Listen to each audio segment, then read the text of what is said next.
At the height of the Cold War, Europeans, East and West, were prepared for the worst. Caught in the middle of an arms race with memories of war on the continent still far too fresh to bear, France and the UK understood their roles as de facto leaders on the side of Europe that they could still count on. And they understood that if open hostilities were to ever break out between the Soviets, the Americans, and by default the Europeans, then those two countries would be the ones to lead the charge eastward toward Moscow, or that is, as long as they didn't catch the bad end of an ICBM first. And in order to do that, they needed an attack aircraft, one that could do more and better than the spindly-winged first-generation fighters of the jet age. No. They would need a modern plane, one that could throw down with the best and come out on top. Their answer was the SEPECAT Jaguar, a formidable aircraft that could be armed to the teeth with the very best weapons that the 1960s had to offer. It wouldn't make war with the Soviets easy. Nothing could do that. But it could make the prospect of a battle far more painful for Moscow to bear. And with the Jaguar at the tip of the European spear, it would have to be enough.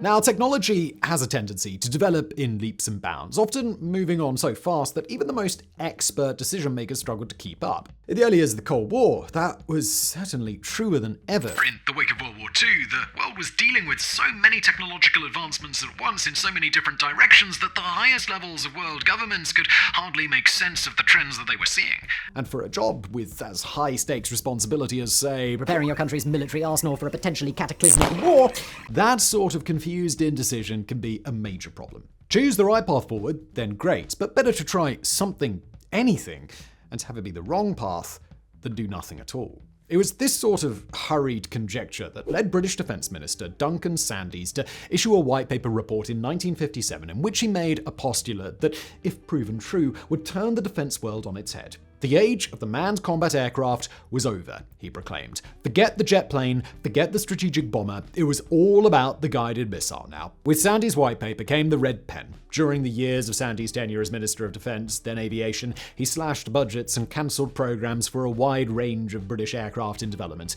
It's important to note that this wasn't an uncommon line of thinking for the time. The United States and the Soviet Union were taking the same approach with their own missile technology, but it did, nonetheless, have a major flaw. Sandys was wrong. In the following years, it was British Aviation that paid the price for his faulty assessment, now scrambling to catch up after basically taking a few years off from a really important arms race. When new proposals did emerge in Sandys' wake, they were tentative, almost written as if they were meant to be cancelled, all except for one. The 1962 proposal to design Air Staff Target 362, an advanced jet training aircraft that could do double duty as a light tactical strike plane in an air-to-ground attack role. In the early days, the design was simple. Named the P-45, it was meant to be a platform for twin Rolls-Royce RB-172 engines, meant to push it to a top speed of Mach 1.7. Very fast for the time, but significantly less than what many analysts of the age believed would be the top speed for future aircraft. But even though details were spotty on what else the aircraft would include, it was interesting enough that it made the French aerospace industry perk up and ask about it. Around this time, France was looking for their own new advanced jet trainer, also with the ability to carry out airstrikes with the hopes of replacing aircraft like the F-84F and the F-100 Super Sabre. And the more France and Britain discussed their hopes for their own respective aircraft, the more they realized that they were both looking for the same thing. Before long, both nations had agreed to collaborate on a jet for a few reasons: strengthening diplomatic relations, integrating the British Isles economy into continental Europe a bit better, splitting costs, and perhaps even getting a NATO standard for an attack aircraft. Before we continue with today's video, I do want to take a moment to tell you about our fantastic sponsor, Squarespace. I love Squarespace. Why is that? Well, Squarespace is the ultimate all-in-one website for anyone looking to stand out and succeed online. And who isn't looking to do that? Whether you're a budding entrepreneur or managing a booming brand, Squarespace is there to make your online easy. Squarespace offers a ton of fantastic features, and the standout for me absolutely is Fluid Engine. It's like a magic wand for web design. You start with a top-notch template, and then you just sprinkle your creativity all over the place. You got this drag and drop technology, which makes it super easy to build a website. I did mine less than an afternoon, couple of hours, easy. Plus, the flexible website templates are the perfect outfit for your website. Start with a pro template, customize it to fit your style, and add any feature you want. Your site, your rules, and it looks amazing on every device. And Squarespace have just dropped courses. You can now create and sell online courses with Squarespace. Start with a pro layout, upload videos, customize with the Fluid Engine editor, and you're good to go. Just name your price. Turn your knowledge into income with Squarespace courses. So here's the deal. Head to squarespace.com for a free trial, and when you're ready to launch your online empire, go to squarespace.com/megaprojects to save a sweet 10% off your first website or a domain purchase using the promo code MEGAPROJECTS. And now, back to today's video.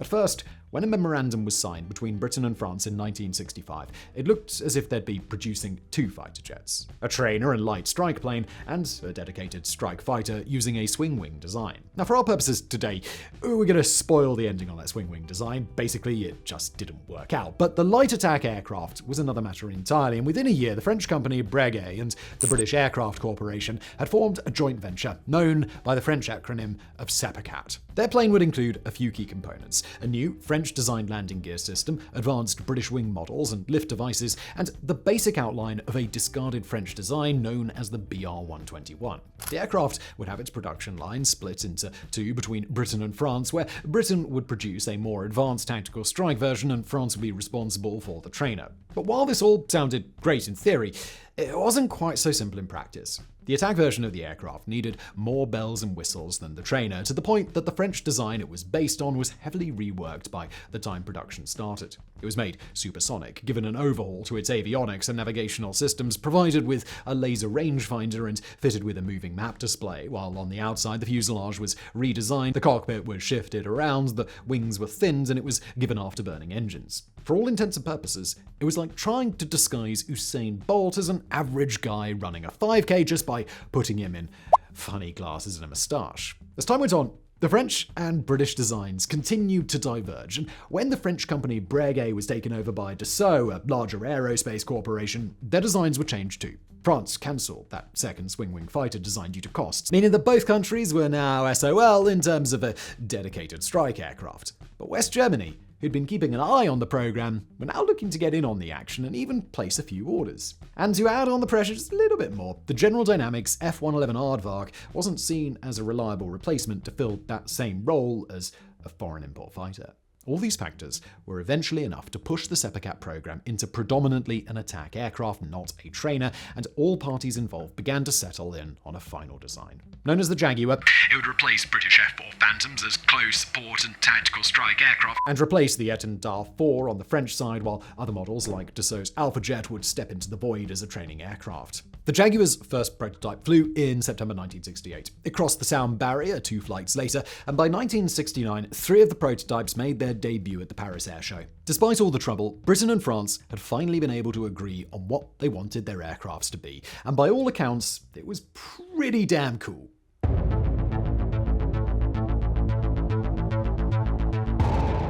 The production line design of the SEPECAT Jaguar sat at an overall length of 16.8 meters from tip to tail, 55 feet in a single pilot configuration, although some models provided room for a second seat. At a height of just 5 meters, 16 feet, at the tip of its tail, and a wingspan of under 9 meters, 28.5 feet, it was unusually low and slim for an aircraft of that time, with a tapered, almost dart-like design that was meant for fast, precise runs over ground targets. The plane sat at an empty weight of 7,000 kilograms, under 8 tons, pushed along by 2 Rolls-Royce Turbomeca Ardor engines, also produced in collaboration between Britain and France. Despite its role primarily as a close air support and attack aircraft, where contemporary designs like the A-10 Warthog or Su-25 Frogfoot are built to fly low and slow in order to maximize damage against targets, the Jaguar was designed to go another route, to deliver very heavy payloads at high speeds. First, let's discuss the high-speed part. At sea level, the plane could hit 1,350 km per hour, 840 miles per hour, significantly above the speed of sound. At altitude, it could hit Mach 1.6, 1,700 km per hour, or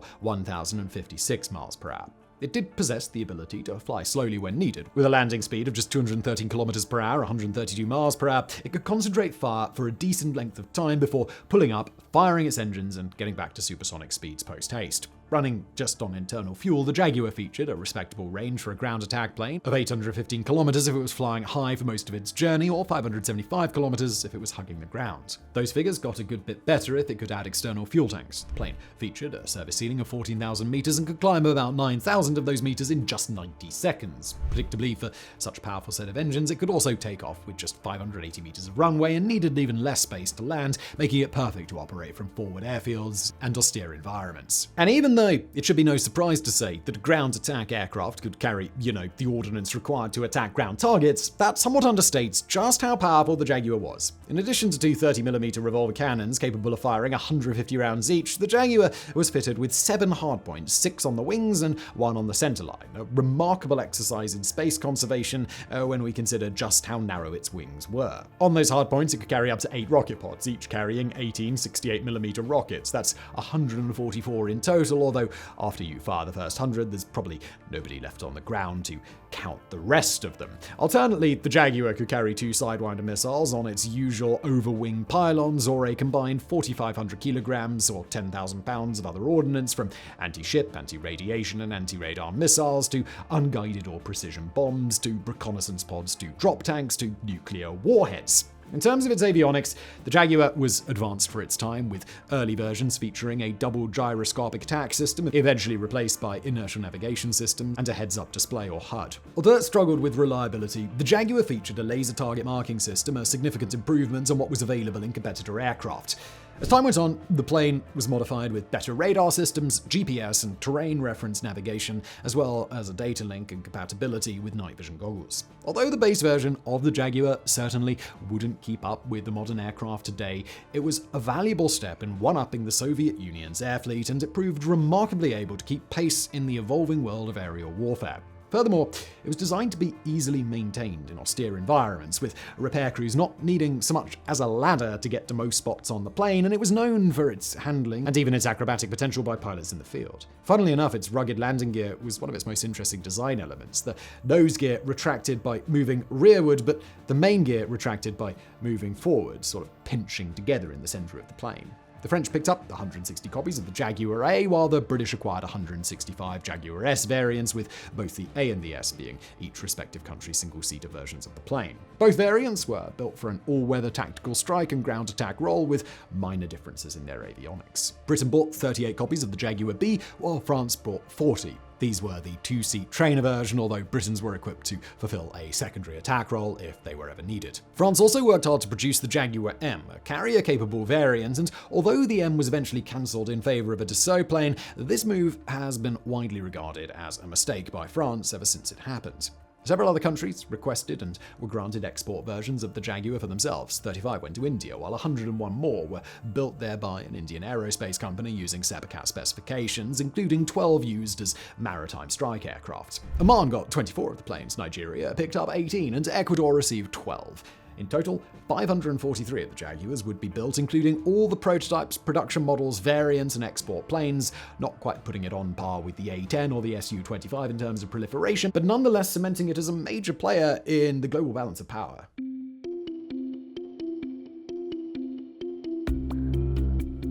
So the Jaguar was first introduced to service in 1973. Before long, they were introduced into France's long list of military escapades and interventions in Africa. Immediately valued for its ruggedness and its ease of maintenance in the field, the Jaguar was flown off rough airstrips in what would eventually be known as Jaguar diplomacy. To give you a brief taste of what sort of mediations Jaguar diplomacy consisted of, it first saw combat attacking the Polisario Front, a rebel nationalist group from Western Sahara who were, at that time, operating in the country of Mauritania. Jaguars were the point aircraft in attacks that unleashed napalm against Polisario positions, freeing up railways carrying shipments of valuable iron ore. That's aggressive negotiating, to say the least. In their service in Africa, Jaguars were given a so-called sand and chocolate camouflage paint job, one that would become well known in Chad in 1978, again in 1983, and again in 1986, all in attacks against Libyan insurgent forces.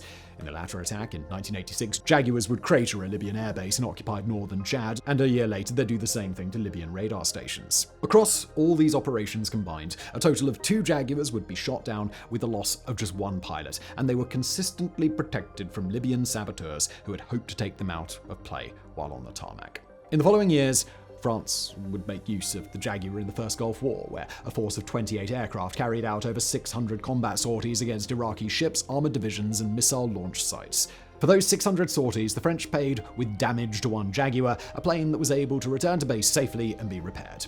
Because of issues with the Jaguar's navigation systems during this time, they did need to be escorted around by Mirage planes for the early parts of the conflict, but the Gulf War ended up being a nice opportunity to spruce up the Jaguars, which needed sprucing up anyway. Britain would send its own Jaguars during the Gulf War, using them to conduct specific targeting raids to create an illusion that a large amphibious invasion was coming by sea. And speaking of the British, the Jaguar would take over for the F-4 Phantom during the mid-1970s, and despite complaints from its pilots that the Jaguar was smaller than its predecessor and thus unable to carry quite as much explosive ordnance, the Jaguar proved itself excellent in low-level flight and in operations from austere environments, and overall it was both more precise and a whole lot less dangerous to pilot than the Phantom. Many of the British planes, 4 squadrons in fact, kept in nuclear readiness posture in Central Europe, glaring east towards Moscow. But others would drop cluster bombs in the Gulf, perform airstrikes in the Balkans, and enforce no-fly zones over Iraq. The Jaguar so impressed its British benefactors that plans to scale down its use in the 1990s were dropped, and instead the Royal Air Force invested heavily into upgrading the planes and keeping them modern. The planes got everything from new navigation attack systems to a computerized mission planner to a helmet-mounted sight system, making them significantly more popular with RAF pilots. And then, of course, there was the Jaguar's service as an export craft. In Ecuador, they played a significant role in the regular dust-ups that went on with neighboring Peru, although they were mostly kept out of the skies as an overt threat. Piss off Ecuador too badly and they'd send up the Jaguars. Nigeria took up 18 of them and had hoped to buy more, although the Jaguars proved to be eventually unaffordable for the then struggling nation. And so over in Oman, a small squadron filled an air defense role for the country rather than a ground attack responsibility. Generally speaking, Oman doesn't tend to get into too many wars, and their Jaguars would have easily been refitted if that ever changed. And finally, there's the question of India, where the Jaguar has served proudly for decades under the Indian Air Force name Shamsar, or Sword of Justice. India is the only export customer to indigenously produce its own Jaguars as well, with those planes entering service in 1985. They saw brief action in Sri Lanka in 1987, mostly as a reconnaissance plane, and they've been kept on readiness in advance of a potential outbreak of hostilities with Pakistan, with their ordnance, flight systems, and avionics upgraded with time. In Kargil, in 1999, they dropped bombs deep in Pakistani territory, and while they've not been made India's official nuclear strike aircraft, they've been kept around because they're one of the few Indian planes that could fill that role if needed. But as the 1990s wore on into the 2000s, the Jaguar inevitably began to show its age. In France, the Jaguars would be retired from their nuclear readiness role in 1991, replaced by the Dassault Mirage 2000. Over the following 10 years, they'd see limited action in the Balkans, but they'd be completely phased out of French service by 2001. In the UK, the Jaguar would hold on through 2007, and even when the time did come to pull the plug, it was over the loud objections of pilots and the British public alike. In Oman, they wouldn't be fully retired until 2014, and in India, they're still in service today. But of course, there's buckets and buckets of expensive upgrades to keep them relevant.